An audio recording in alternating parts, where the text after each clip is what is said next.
This announcement that China will increase the tariff rate on American goods coming into China to 125%. Now, China says it will raise tariffs on U.S. goods to 125%. Let's ground ourselves in the spark that lit this fuse: Washington's tariff escalation.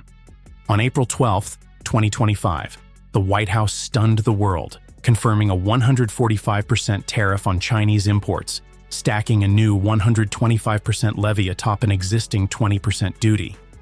This wasn't a scalpel, it was a wrecking ball, swung with little warning. The announcement revealed deep fractures within the U.S. government. Congressional leaders, blindsided, clashed publicly, while administration insiders leaked their dismay to outlets like Politico, exposing a chaotic lack of transparency and strategy. Why does this matter? Tariffs of this magnitude are economic dynamite, aimed at strangling China's export-driven economy. China's small and medium-sized enterprises, SMEs, the backbone of its trade, accounting for 60% of exports and 80% of private sector jobs, are reeling. According to China's Ministry of Commerce, SME orders crashed 30% in Q1 2025 as U.S. buyers balked at inflated prices. These aren't abstract numbers. Picture a factory worker in Guangzhou, her overtime slashed, wondering how to feed her kids. Or a Shenzhen supplier, drowning in debt as orders vanish. The ripple effects are brutal. Foreign multinationals, from Nike to Volkswagen, are rethinking their China operations. In 2024, foreign direct investment in China dropped 27%, and Trump's tariffs are accelerating the exodus. His promise of global tariffs wasn't empty rhetoric, it was a gauntlet thrown at the world. But the U.S. isn't immune. American consumers face higher prices, with estimates suggesting a 46% hike in retail goods, like electronics and clothing, by mid-2025. Workers, too, are at risk. U.S. port layoffs surged 8% in Q1 as trade slowed. Critics warn this gambit could boomerang, hitting American families hardest. Yet Trump doubles down, framing it as a patriotic stand. Is it bold leadership or reckless hubris? The answer lies in how the world responds, and China's not blinking. China isn't just weathering the storm, it's summoning one of its own. Facing America's 145% tariff, Beijing struck back with surgical precision. A 125% retaliatory tariff on U.S. goods, export bans on 30 American defense firms, and a chokehold on rare earth materials, which China dominates with a 90% global supply share. These minerals power everything from F-35 jets to Tesla batteries. By restricting them, China's holding a gun to U.S. industry's heads. This is no knee-jerk reaction. When Trump demanded China lift its tariffs, threatening 50% or even 104% more, Beijing scoffed. Surrender isn't an option. Instead, China's playing for keeps, escalating into what analysts call an all-out economic war. The battlefield? Technology, specifically semiconductors, where China's rewriting the global playbook. In 2022, the U.S. strong-armed the Netherlands into halting ASML's DUV machine exports, rendering $15 billion in Chinese equipment useless. China didn't flinch. It poured $75 billion into its chip industry, recruiting 50,000 engineers, from Huawei's ranks to Silicon Valley returnees, building a near self-sufficient supply chain. By 2025, 60 to 70% of China's chip-making gear is homegrown, per the Semiconductor Industry Association. The proof is in the silicon. SMIC's 7-nanometer chip in Huawei's Mate 60 Pro shocked the world in 2023, proving China could bypass ASML's EUV machines. Now, SMIC's testing 5-nanometer chips, with 3 nanometers in sight by 2026, using AI and quad patterning. China's not just catching up, it's redefining the game. ASML's revenue nosedived 27% in Q4 2024 after China cut ties, and TSMC's stock wobbled as orders dried up. But China's ambitions dwarf chips. It's dumping $100 billion in U.S. Treasury bonds in Q1 2025 and exiting tech giants like Apple and Nvidia. If this continues, global markets could buckle. Picture mortgage rates spiking 2%, tech stocks cratering 20%, and retirement funds shrinking. This isn't a trade spat, it's a currency war, with China's Dragon Valley challenging Silicon Valley's crown. Your savings, your job, your future, they're all in play. Across the ocean, Europe's caught in a vice. When Trump's tariffs landed, EU Commission President Ursula von der Leyen rallied for global defiance, warning that the global economy will collapse without resistance. In February 2025, the EU rolled out countermeasures targeting U.S. steel, worth $10 billion annually, and prepped broader sanctions to shield its firms. It was a bold front until it crumbled. Within days, von der Leyen pivoted, offering 0-for-0 tariffs on industrial goods, mimicking deals with Canada and Japan. Why the about-face? Fear of economic carnage. The EU's trade with the US tops 1.6 trillion euros yearly, and a tariff war could slash 2% off GDP, per IMF estimates. Brussels blinked, knowing defiance might cost more than compliance. This capitulation exposes Europe's vulnerability. Its steel industry, employing 330,000 workers, faces U.S. market barriers, with exports down 12% in Q1 2025. Autos aren't spared. BMW and Mercedes report 15% cost hikes on U.S.-bound models. Meanwhile, 4 million EU jobs tied to transatlantic trade hang in the balance. China's watching, emboldened by Europe's retreat. The transatlantic alliance is cracking, with Trump's tariffs as the wedge. Once a united front, the West now wobbles, and Europe's surrender signals weakness to Beijing.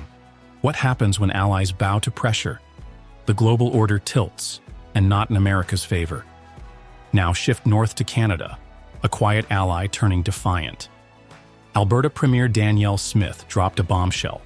If Trump's tariffs don't budge, Canada could redirect 4 million barrels of daily oil exports to Europe or India.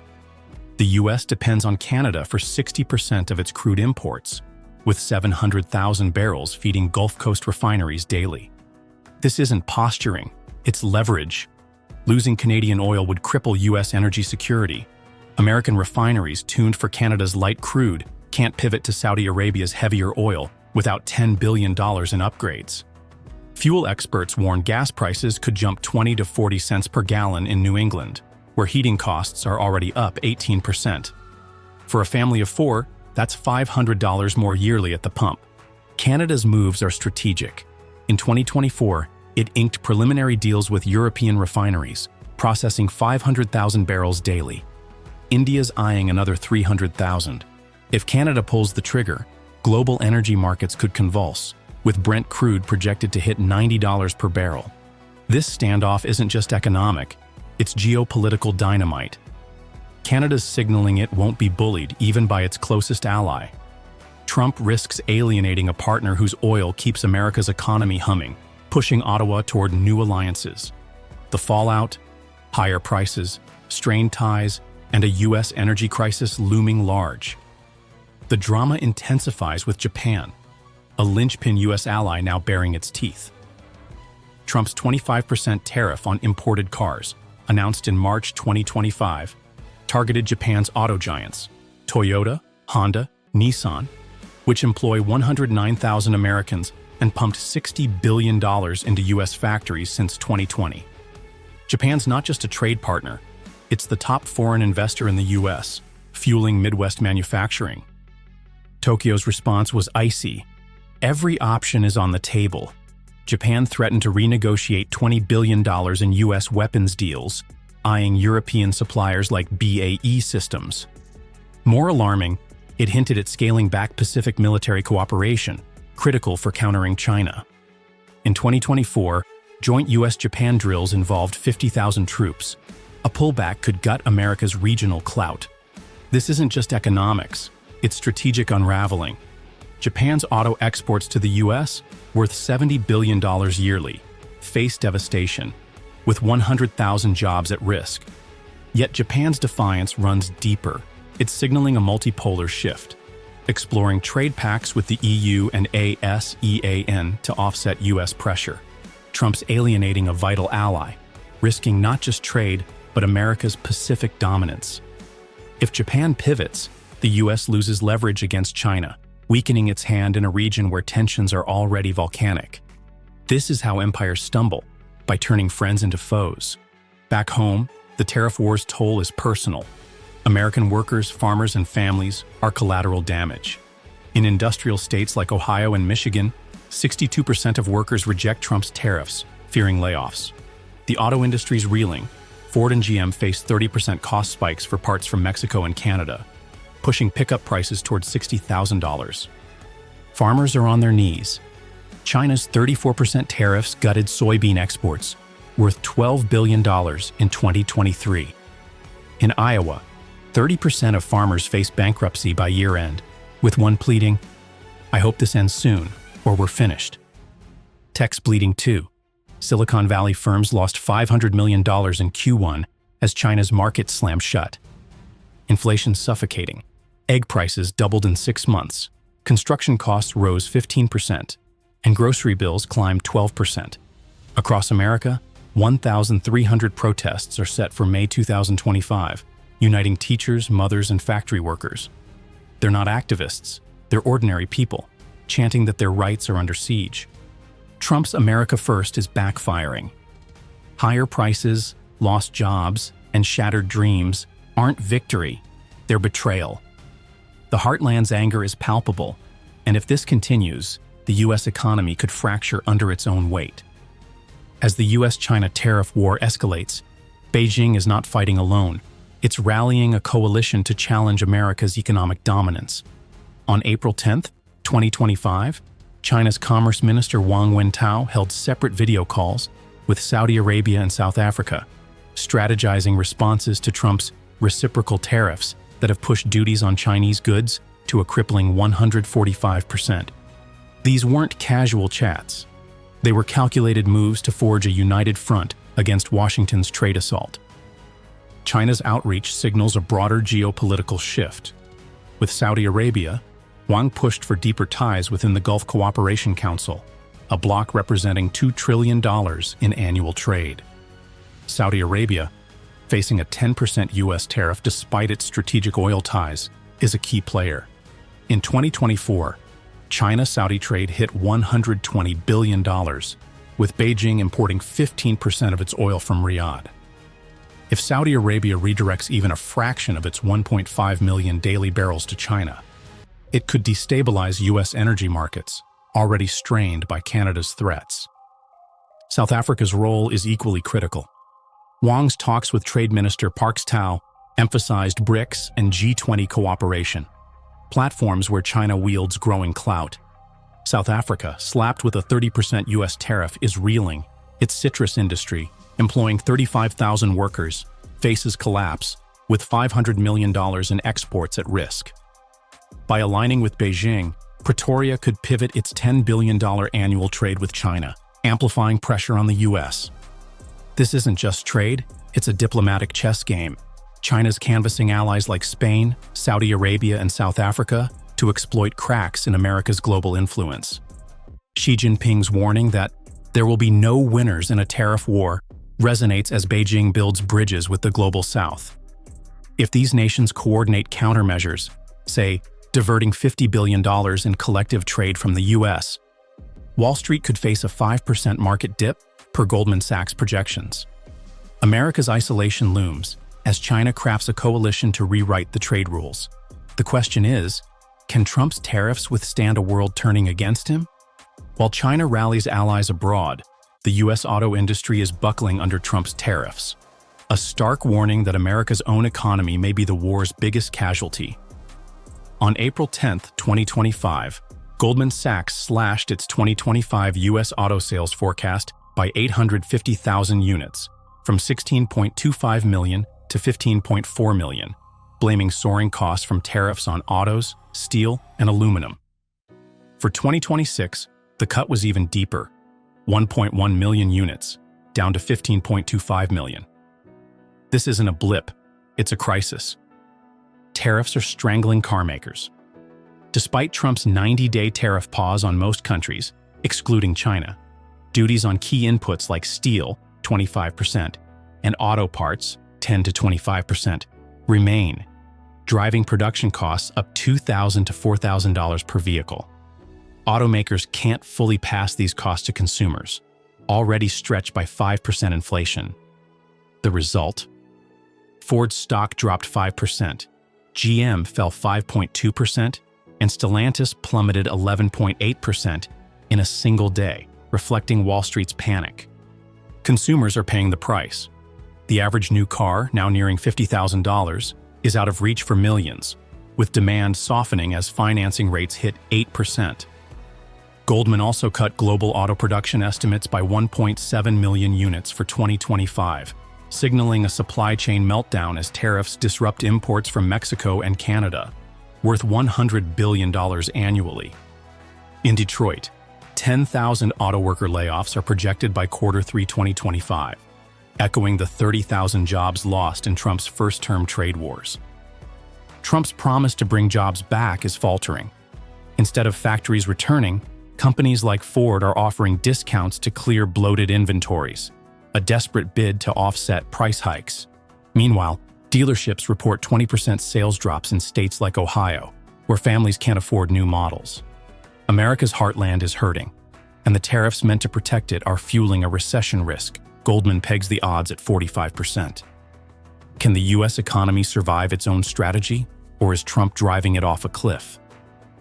We're witnessing a seismic shift. Trump's 145% tariff was meant to crush China, but it's fracturing the world.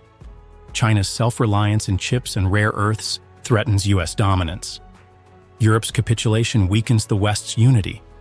Canada and Japan's defiance signals a multipolar world where allies aren't guaranteed. The numbers don't lie. $75 billion in Chinese chip investments, 27% drops in ASML's revenue, 4 million barrels of Canadian oil at risk, and 1 million American jobs tied to Japan. This isn't just trade. It's a battle for global supremacy, and the stakes are your job, your savings, your future. Will Trump's gamble pay off, or will it ignite a global economic collapse? One thing's clear, the world's not bending to America's will anymore. China's Dragon Valley, not Silicon Valley, may etch the future. Tell us in the comments, who's winning this war, and what's next for you? 30% of U.S. auto electronics, from chips to batteries, and tariffs are strangling this flow. U.S. firms like Tesla, with supply chains tied to Chinese lithium, are reeling. Tesla's stock dropped 7.6% in April 2025, battered by trade fears and boycotts tied to its CEO's politics. Meanwhile, China's EV giants like BYD are eyeing Europe and ASEAN, sidestepping U.S. markets while flooding global competitors with cheap models. China's auto exports to the EU jumped 40% since 2024, a middle finger to U.S. pressure. The ripple effects are merciless. U.S. auto dealers face $50 billion in losses, with 10,000 layoffs looming as showrooms empty. Mexico and Canada, hit by 25% USMCA tariffs, are retaliating. Canada's threatened 10% duties on U.S. vehicles could slash Detroit's exports by $20 billion.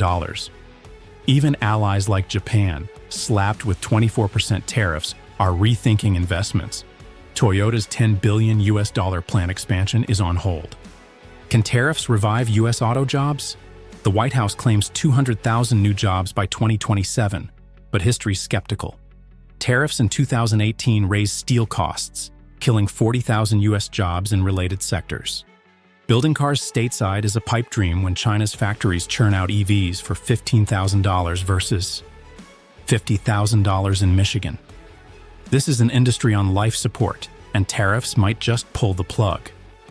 The U.S. China trade war isn't just a policy dispute. It's a seismic struggle for the future. Two superpowers, commanding $43 trillion in GDP, are betting their economies on pride and power. The cost? Trillions in wealth, millions of jobs, and a fractured global order. Ordinary people, American shoppers, Chinese workers, African farmers, bear the brunt. As markets gyrate and diplomats scramble, one truth stands out. No one wins in a trade war. Can cooler heads prevail, or are we hurtling toward economic Armageddon? Share your thoughts below and subscribe for updates on this unfolding crisis. The world's watching, and so should you.